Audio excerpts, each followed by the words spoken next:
Classes में। चलिए आज हम लोग जानेंगे कि बायोलॉजी के बेसिक क्या होता है, बायोलॉजी जो टर्म होता है वो कैसे कैसे यूज होता है और कहाँ कहाँ पे इसका यूज किया जाता है, बायोलॉजी होता क्या है और बायोलॉजी कहते किसको है, ठीक है ना। तो सबसे पहले हम लोग जान लीजिए कि बायोलॉजी क्या है, बायोलॉजी, ठीक है ना। देखिए तो बायोलॉजी जो है कि ग्रीक शब्द है, कौन सा शब्द है, ग्रीक शब्द है। बायोलॉजी जो है क्या है, ग्रीक शब्द है। बायोलॉजी जो है क्या, ग्रीक शब्द है। और बायोलॉजी जो बना हुआ है दो वर्ड से मिलकर बना हुआ है, एक होता है बायो, दूसरा होता है लॉजी। बायो का मीनिंग अलग होता है, यानी कि बायो का मीनिंग होता है लिविंग, क्या होता है, लिविंग। लिविंग बोले तो सजीव, ठीक है। और लॉजी का अर्थ होता है टू स्टडी। लॉजी का क्या अर्थ होता है, टू स्टडी। लॉजी का अर्थ होता है टू स्टडी, टू स्टडी, ठीक है ना, अध्ययन करना। क्या हो जाएगा, अध्ययन करना। चलिए अब हम लोग जानते क्या है कि बायोलॉजी कहते किसको।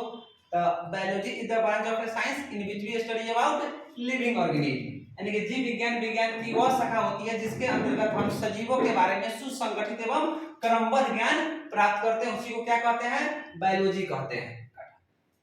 दोस्तों आप लोग क्या समझे कि बायोलॉजी कहते किसको है और बायोलॉजी का परिभाषा क्या होता है बता दिए। अब हम लोग जानेंगे कि किसी भी लिविंग थिंग्स में अर्थात सजीव में कि कौन कौन से गुण होना चाहिए, लक्षण होना चाहिए कि वह सजीव है और कौन कौन से गुण उसमें नहीं है कि जिस कारण से वह क्या है, निर्जीव है। तो सबसे पहले हम लोग जानते हैं कि सजीव होने का सबसे पहला सजीव में पाया जाता है जिस कारण से वह क्या है, लिविंग है, ठीक। तो सबसे पहला हम लोग को आता है रिस्पायरेशन।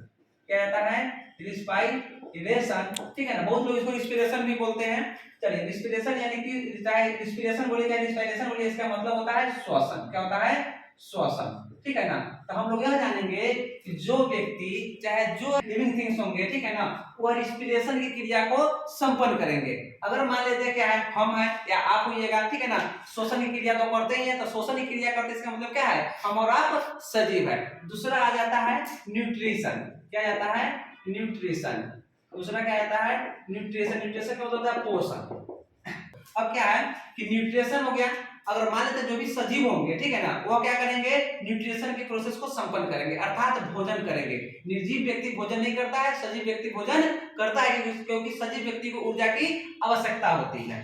तीसरा हो जाता है डाइजेशन। क्या हो जाता है, डाइजेशन। डाइजेशन बोले तो पाचन। क्या होता है, पाचन। अब देखिए डाइजेशन यानी कि पाचन, जो व्यक्ति पोषण करेंगे, ठीक है ना, वो तो पाचन भी करेंगे क्योंकि पाचन के फलस्वरूप ही क्या होगा कि ऊर्जा की प्राप्ति हो पाएगी। देखते हैं डाइजेशन तो शायद हम लोग समझ गए हैं, ठीक है ना। डाइजेशन यानी कि पाचन, जो व्यक्ति सजीव होगा भोजन करेगा, वह व्यक्ति जब भोजन करेगा तो उस भोजन का पचना नेसेसरी है, पचता ही है, नहीं पचेगा तो फिर एनर्जी आएगा कहां से, ऊर्जा आएगा कहां से। अब चौथा हो जाता है एक्सक्रिएशन। क्या हो जाता है, एक्सक्रिएशन। एक्सक्रिएशन हो जाता है, एक्सक्रिएशन मतलब होता है उत्सर्जन। क्या होता है, उत्सर्जन। अगर मान लेते हैं कोई लिविंग थिंग्स रहता है, लिविंग ऑर्गेनिज्म है, जब वो सबसे पहले रिस्पिरेशन की क्रिया करेंगे, ठीक है, यानी कि श्वसन के, तो यह क्या हो जाएगा कि सजीव होने का सबसे मूल प्रमाण पत्र जिसको बोला जाए, ठीक है ना, मूल प्रमाण पत्र हो रहा है कि क्या है, आप सजीव है। न्यूट्रिशन यानी कि पोषण, पोषण करेंगे तो पोषण से उनको क्या होगा कि ऊर्जा की प्राप्ति होगी। तीसरा है डाइजेशन यानी कि पाचन, ठीक है ना, पाचन करेंगे तभी न्यूट्रिशन करेंगे तो पाचन डाइजेशन होगा, डाइजेशन होगा तभी ऊर्जा की प्राप्ति हो पाएगी, ठीक है। उसका होता है एक्सक्रिएशन। अगर पाचन जब होता है तो कुछ ना उत्सर्जन होना ही होना है, चाहे वह मलमूत्र हो तब, चाहे कार्बन डाइऑक्साइड हो तब, चाहे ऊर्जा एनर्जी हो तब, कुछ ना कुछ तो एक्सक्रिएशन उत्सर्जन होना ही है।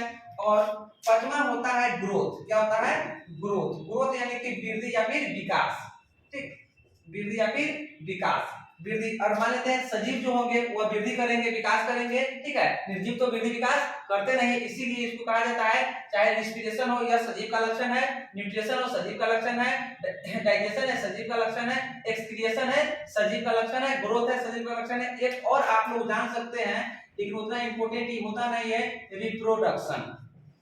रिप्रोडक्शन यानी कि जनन, ठीक है।